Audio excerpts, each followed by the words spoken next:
Hello everybody, my name is King and today we are Nuzlocking Pokemon Crystal Legacy. This is a Pokemon Crystal ROM hack developed by SmithPlaysPokemon. Highly recommend you check it out. I'll put a link in the description. It has been an absolute pleasure to relive my first Pokemon adventure with my best friend Tones in our co-op Nuzlocke.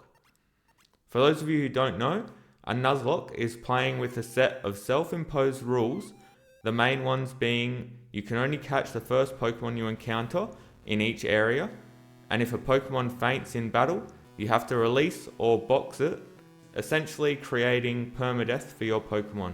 Also, in this co-op Nuzlocke, if one of my Pokemon dies, Tones also loses a Pokemon, and vice versa, which further adds to the challenge. We thought it would be fun to share our Elite Four run with you. Bruno leads with Hitmonchan, a versatile fighter who can throw jabs faster than the speed of sound. Sporting Pursuit and Thunder Punch, he's able to soften up his psychic and flying foes, but lacks a powerful knockout punch. Heracross has immense offense with dual stab 120 base power, Cross Chop and Mega Horn. It can also fend off fire types with Earthquake, but has no way to deter our flying friends. Zudon should have a field day and Derek will outspeed and KO before it can fight back. Hitmonlee has access to attack boosts with Meditate. Combined with the raw power of High Jump Kick, he could crush our team if we're not careful. While Body Slam isn't the strongest of moves, the threat of paralysis is ever present. Bruno's ace, Machamp, is a menace. He's relatively bulky and hits incredibly hard with Black Belt boosted Cross Chop. Besides Psych, none of our team would come out on top in a fair 1v1 fight. The champ poses a legitimate threat to our entire team, and we may have to sack someone to minimize our losses. The first thing to note about Tones' team is the 3 fighting weaknesses in the back. This will essentially be a 3-on-5 fight, with Zudon leading Toto and Bro into battle. Toto's job is to take out Steelix so Zudon can sweep. Bro will be waiting in the wings to pick off any stragglers. Bruno takes training to the extreme to bring out his Pokemon's potential. He boasts overwhelming power in an attempt to shake our resolve, but we refuse to back down. We've already taken down half of the Elite Four, and we won't stop until we're crowned Johto Champions. With a final hoo-ha! We're into the battle. In the red corner, pumping his fists of fury, Hitmonchan. In the blue corner, the people's champ, Zudon. Zudon floats like a fletchling and stings like a combi.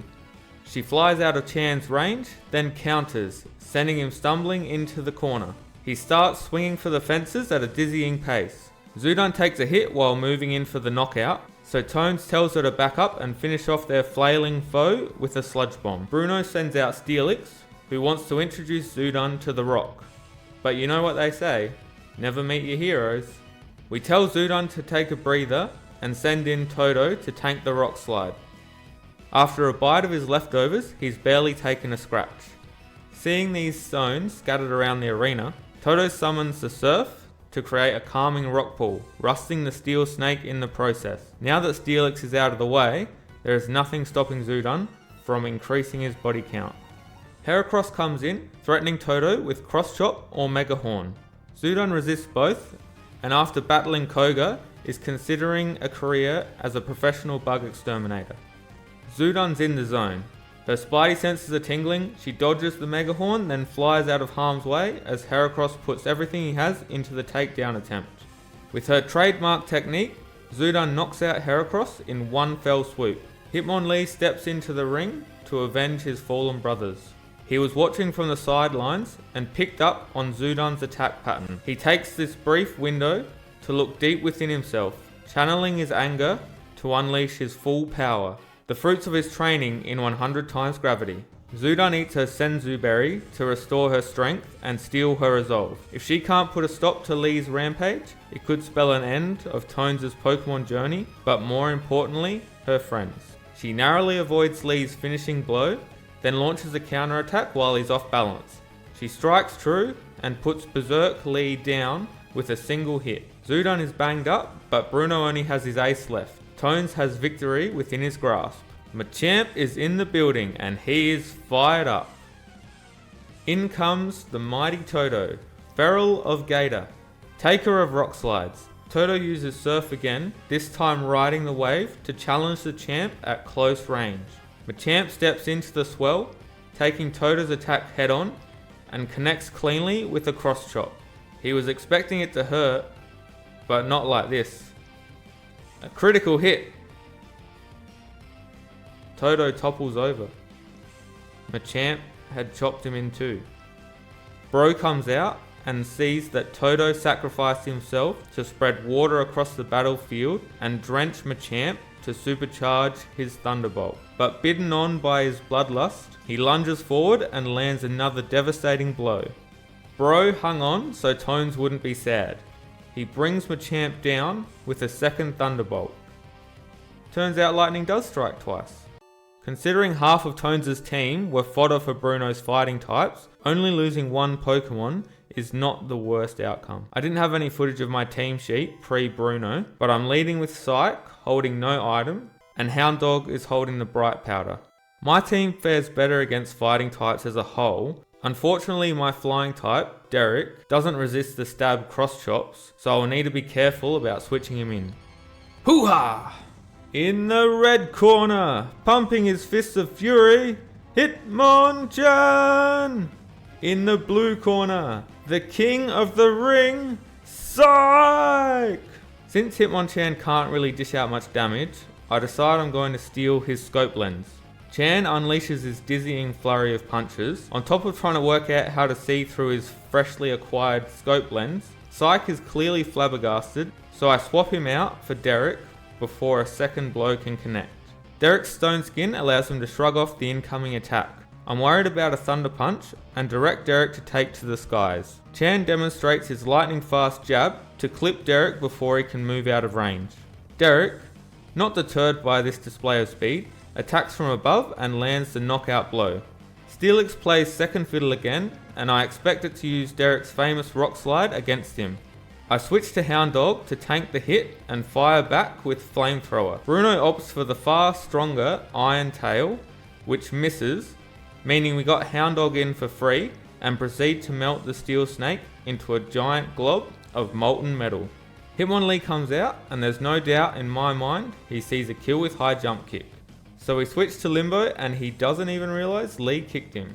Seeing that his signature kicks are ineffective, I expected him to power up, but he stays in attack mode. Using his powerful legs, he launches into a brutal body slam. Connecting with an audible thud, Limbo utilises his psychic abilities to lift Lee and plant him face first into the floor. Despite looking like he's knocking on heaven's door, Lee springs back onto the offensive, throwing every ounce of strength he can muster into another body slam, and leaving Limbo's limbs numb. He tried so hard and got so far, but in the end, Limbo washed him away. Heracross jumps into the fray and lines up a Mega Horn on Limbo.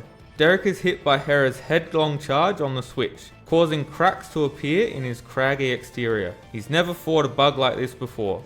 Heracross is strong enough to brush aside his renowned rock slides, rendering his rigorous training useless. Derek is wary of his foe and fails to fully commit to an aerial assault, missing his first attack. His cautious approach helps him avoid Heracross's attempted counter. He swoops back down, determined to dive bomb this buff beetle. Heracross skillfully sidesteps and connects with a crisp cross chop. Derek is dead. With Derek falling from the sky, we have a free switch. We take this opportunity to bring out Houndour again, who promptly uses Flamethrower to cook up a batch of Hera Hot Cross buns. Not a fan of the flavour, but the crunch is to die for. Machamp is back in the building. Tones played his battle before me, and when Toto took a tumble, I knew Houndour was done for and decided I would send him out in a blaze of glory. Bright Powder be damned, Machamp hits his mark and puts down our demon dog. You were more than just a hound dog. You were a good boy. With Arrow out and Limbo low, the king enters the ring once again. He trades blows with the champ, Earthquake for cross chop. This hulking mass of muscle hits like a truck. With a final triumphant stomp, Psyche splits the earth and sends Machamp down to the fiery depths with Hounddog.